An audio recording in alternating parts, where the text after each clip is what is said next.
ओम शांति।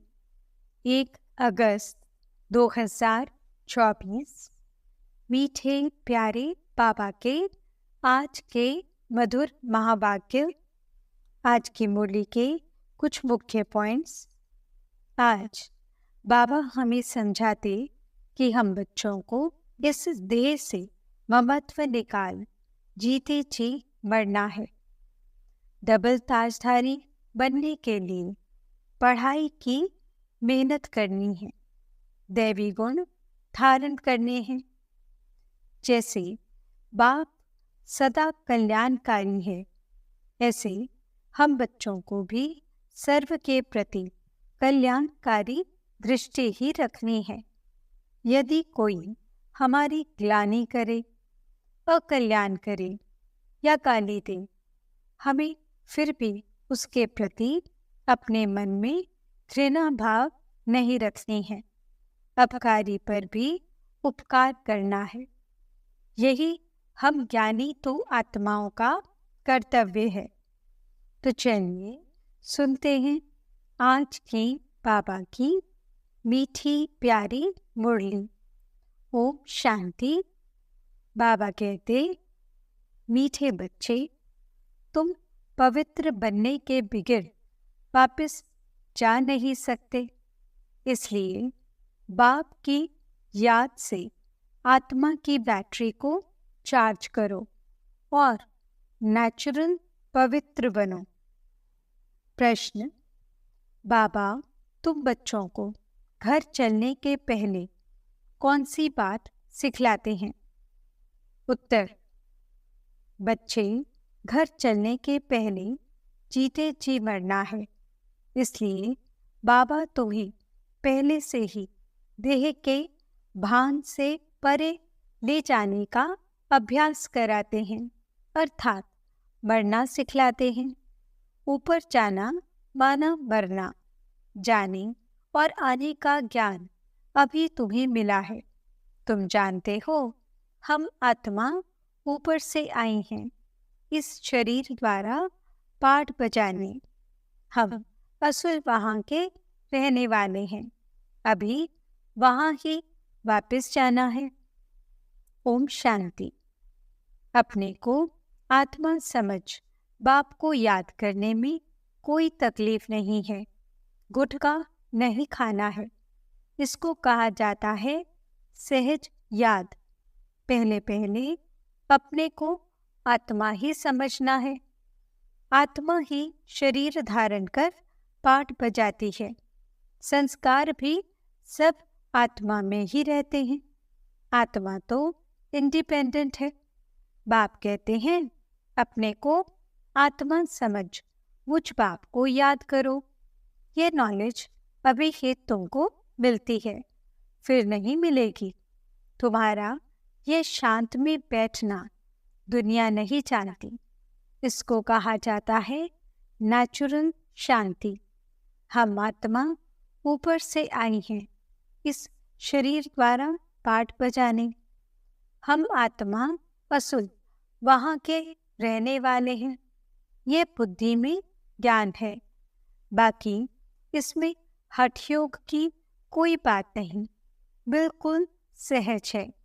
अभी हम आत्माओं को घर जाना है, परंतु पवित्र बनने बगैर जा नहीं सकते। पवित्र होने के लिए परमात्मा बाप को याद करना है। याद करते करते पाप मिट जाएंगे। तकलीफ की तो कोई बात ही नहीं। तुम पैदल करने जाते हो तो बाप की याद में रहो।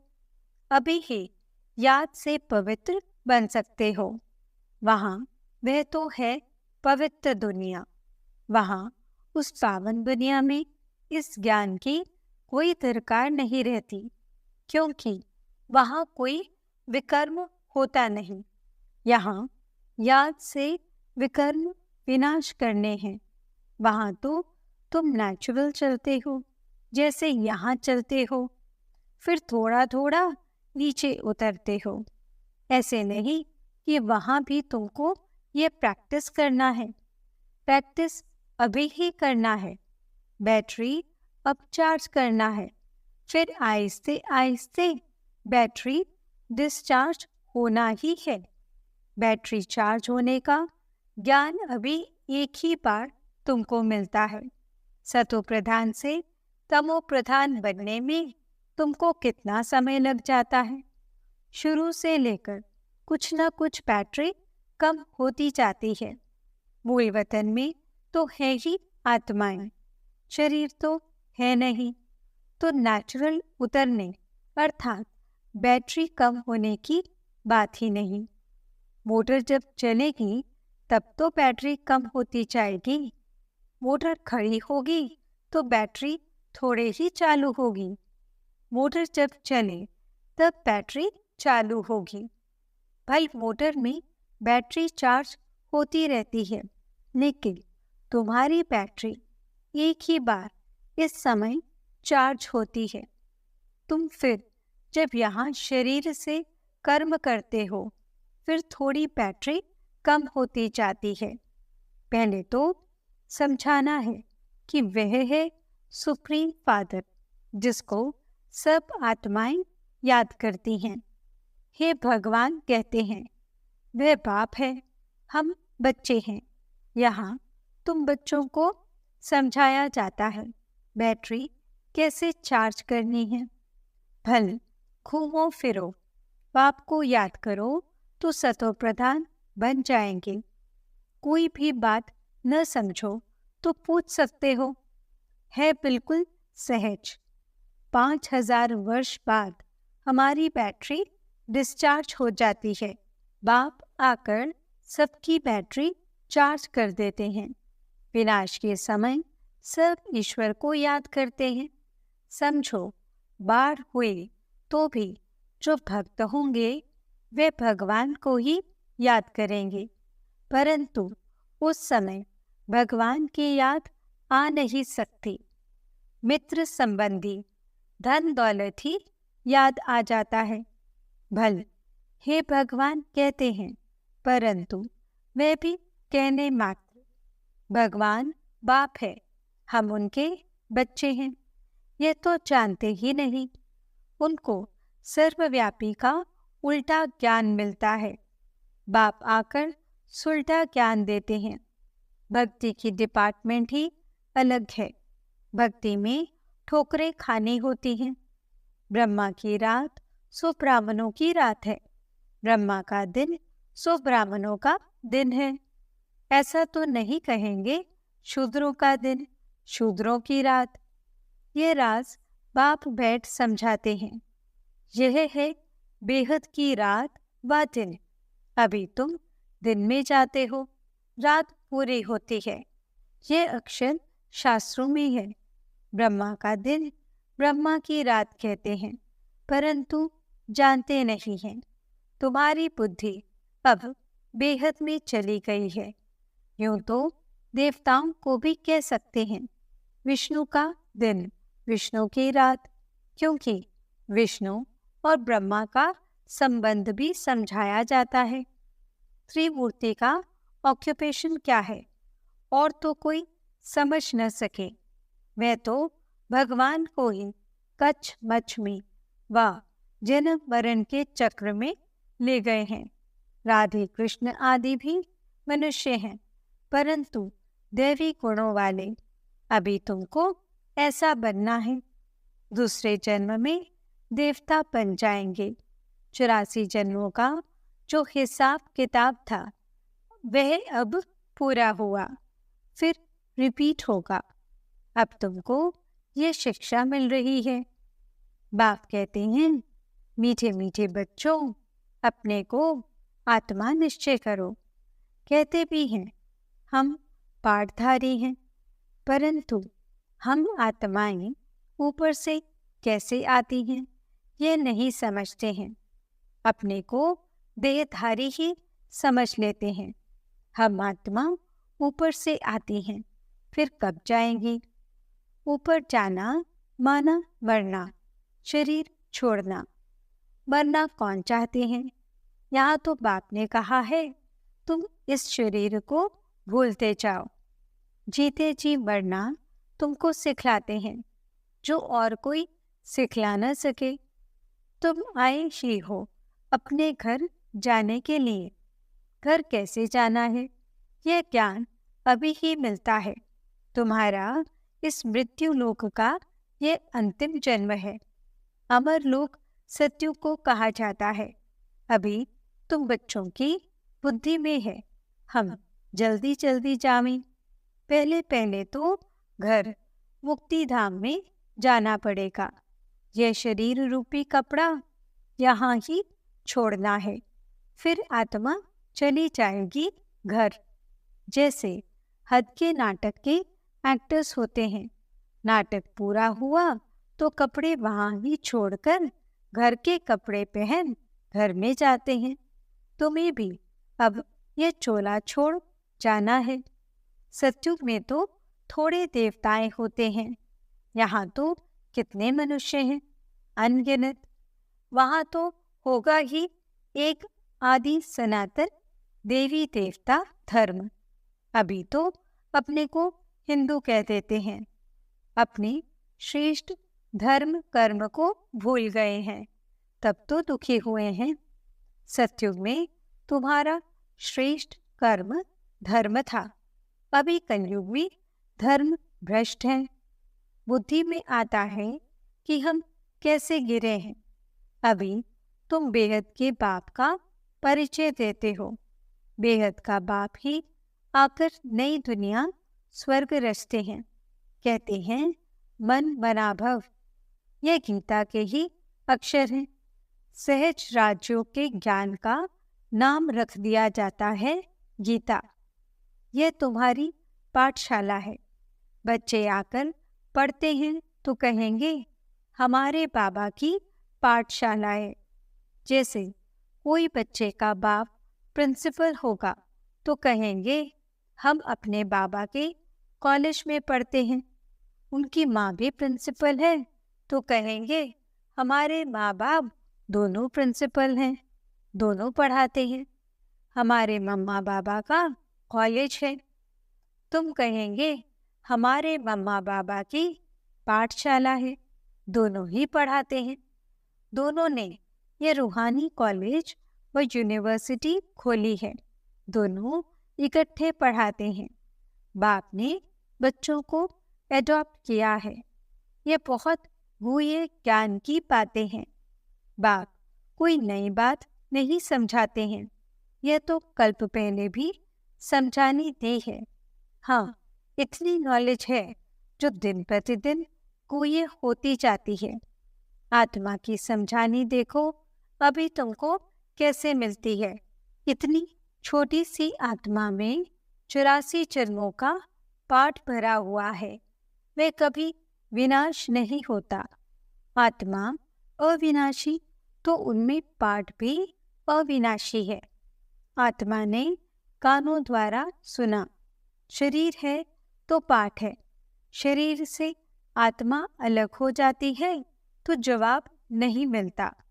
अभी बाप कहते हैं बच्चे तुमको वापस घर चलना है। यह पुरुषोत्तम युग जब आता है तभी वापस जाना होता है। इसमें पवित्रता ही मुख्य चाहिए। शांति धाम में तो पवित्र आत्माएं ही रहती हैं। शांति धाम और सुख धाम दोनों ही पवित्र धाम हैं। वहाँ शरीर है नहीं, आत्मा पवित्र है। वहाँ बैटरी डिस्चार्ज नहीं होती। यहाँ शरीर धारण करने से मोटर चलती है। मोटर खड़ी होगी तो पेट्रोल कम थोड़े ही होगा। अभी तुम्हारी आत्मा की ज्योत बहुत कम हो गई है, एकदम बुझ नहीं जाती है। जब कोई मरता है तो दीवा जलाते हैं, फिर उसकी बहुत संभाल रखते हैं कि बुझ न जाए। आत्मा की ज्योत कभी बुझती नहीं है, वह तो अविनाशी है। ये सब बातें बाप बैठ समझाते हैं। बाबा जानते हैं कि ये बहुत स्वीट चिल्ड्रन हैं। ये सब कामचिता पर बैठ जलकर भस्म हो गए हैं। फिर इन्हों को जगाता हूँ। बिल्कुल ही तमो प्रधान मुर्दे बन पड़े हैं। बाप को जानते ही नहीं। मनुष्य कोई काम के नहीं रहे हैं। मनुष्य की मिट्टी कोई काम की नहीं रहती है। ऐसे नहीं कि बड़े आदमी की मिट्टी कोई काम की है, गरीबों की नहीं। मिट्टी तो मिट्टी में मिल जाती है, फिर भल कोई भी हो। कोई जलाते हैं, कोई कब्र में बंद कर देते हैं। पारसी लोग कुएं पर रख देते हैं, फिर पंछी मांस खा लेते हैं, फिर हड्डियां जाकर नीचे पड़ती हैं, वे फिर भी काम आती हैं। दुनिया में तो ढेर मनुष्य मरते हैं। अभी तुमको तो आपे ही शरीर छोड़ना है। तुम यहाँ आए ही हो शरीर छोड़कर वापस घर जाने अर्थात मरने। तुम खुशी से चाहते हो कि हम जीवन मुक्ति में जाएंगे। जिन्होंने जो पाठ बजाया है अंत तक वही बजाएंगे। बाप पुरुषार्थ कराते रहेंगे, साक्षी हो देखते रहेंगे। यह तो समझ की बात है, इसमें डरने की कोई बात नहीं है। हम स्वर्ग में जाने के लिए खुद ही पुरुषार्थ कर शरीर छोड़ देते हैं। बाप को ही याद करते रहना है तो अंत मतेसो गति हो जाए। इसमें मेहनत है, हर एक पढ़ाई भी मेहनत है। भगवान को आकर पढ़ाना पड़ता है। जरूर पढ़ाई बड़ी होगी, इसमें दैवी गुण भी चाहिए। ये लक्ष्मी नारायण बनना है ना। यह सतयुग में थे, अब फिर तुम सतयुगी देवता बनने आए हो। एम ऑब्जेक्ट कितनी सहज है, त्रिमूर्ति में क्लियर है। यह ब्रह्मा विष्णु शंकर आदि के चित्र न हो तो हम समझा कैसे सकते। ब्रह्मा सो विष्णु, विष्णु सो ब्रह्मा। ब्रह्मा की 8 भुजा 100 भुजा दिखाते हैं, क्योंकि ब्रह्मा के कितने ढेर बच्चे होते हैं, तो उन्होंने फिर वह चित्र बना दिया है। बाकी मनुष्य कोई इतनी भुजाओं वाला होता थोड़े ही है। रावण 10 शीश का भी अर्थ है, ऐसा मनुष्य होता नहीं। ये बाप ही बैठ समझाते हैं। मनुष्य तो कुछ भी जानते नहीं। यह भी खेल है, ये कोई को पता नहीं है कि ये कब से शुरू हुआ है। परंपरा कह देते हैं, अरे वे भी कब से। तो मीठे मीठे बच्चों को बाप पढ़ाते हैं। वह टीचर भी है तो गुरु भी है, तो बच्चों को कितनी खुशी होनी चाहिए। ये म्यूजियम आदि किसके डायरेक्शन से खोलते हैं। यहाँ है ही माँ बाप और बच्चे, ढेर बच्चे हैं, डायरेक्शन पर खोलते रहते हैं। लोग कहते हैं तुम कहते हो भगवानुवाच, तो रथ द्वारा हमको भगवान का साक्षात्कार कराओ। अरे तुमने आत्मा का साक्षात्कार किया है, इतनी छोटी सी बिंदु का साक्षात्कार तुम क्या कर सकेंगे। जरूरत ही नहीं है, यह तो आत्मा को जानना होता है। आत्मा प्रकृति के बीच रहती है, जिसके आधार पर ही इतना बड़ा शरीर चलता है। अभी तुम्हारे पास न लाइट का न रतन जड़ित ताज है। दोनों ताज देने लिए फिर से तुम पुरुषार्थ कर रहे हो। कल्प कल्प तुम बाप से वर्षा लेते हो। बाबा पूछते हैं आगे कब मिले हो, तो कहते हैं हाँ बाबा, कल्प कल्प मिलते आए हैं। क्यों? ये लक्ष्मी नारायण बनने के लिए। ये सभी एक ही बात बोलेंगे। बाप कहते हैं अच्छा शुभ बोलते हो, अब पुरुषार्थ करो। सब तो नर से नारायण नहीं बनेंगे, प्रजा भी तो चाहिए। कथा भी होती है सत्यनारायण की, वो लोग कथा सुनाते हैं, परंतु बुद्धि में कुछ भी नहीं आता। तुम बच्चे समझते हो वह है शांति धाम, निराकारी दुनिया। फिर वहां से जाएंगे सुखधाम। सुखधाम में ले जाने वाला एक ही बाप है। तुम कोई को समझाओ, बोलो अभी वापस घर जाएंगे। आत्मा को अपने घर तो अशरीरी बाप ही ले जाएंगे। अभी बाप आए हैं, उनको जानते नहीं। बाप कहते हैं मैं जिस तन में आया हूँ उनको भी नहीं जानते। रथ भी तो है ना, हर एक रथ में आत्मा प्रवेश करती है। सबकी आत्मा प्रकृति के बीच रहती है। बाप आकर प्रकृति के बीच में बैठेगा। समझाते तो बहुत सहज है।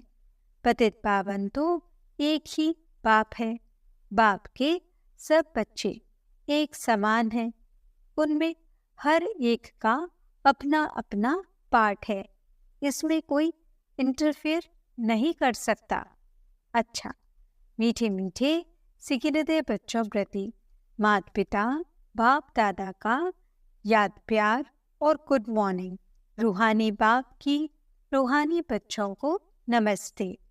हम रूहानी बच्चों के रूहानी बाप दादा को दिल व जान सिखवा प्रेम से नमस्ते नमस्ते नमस्ते जी। गुड मॉर्निंग बाबा। शुक्रिया बाबा। धारणा के लिए मुख्य सार। पहला पॉइंट, इस शरीर रूपी कपड़े से ममत्व निकाल जीते जी मरना है, अर्थात अपने सब पुराने हिसाब किताब चुकतो करने हैं। दूसरा पॉइंट, डबल ताजधारी बनने के लिए पढ़ाई की मेहनत करनी है, दैवी गुण धारण करने हैं। जैसा लक्ष्य है, शुभ बोल है, ऐसा पुरुषार्थ करना है।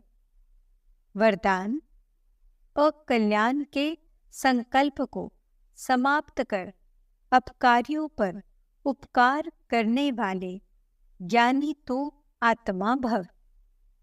कोई रोज आपकी ग्लानि करे, अकल्याण करे, गाली दे तो भी उसके प्रति मन में घृणा भाव न आए।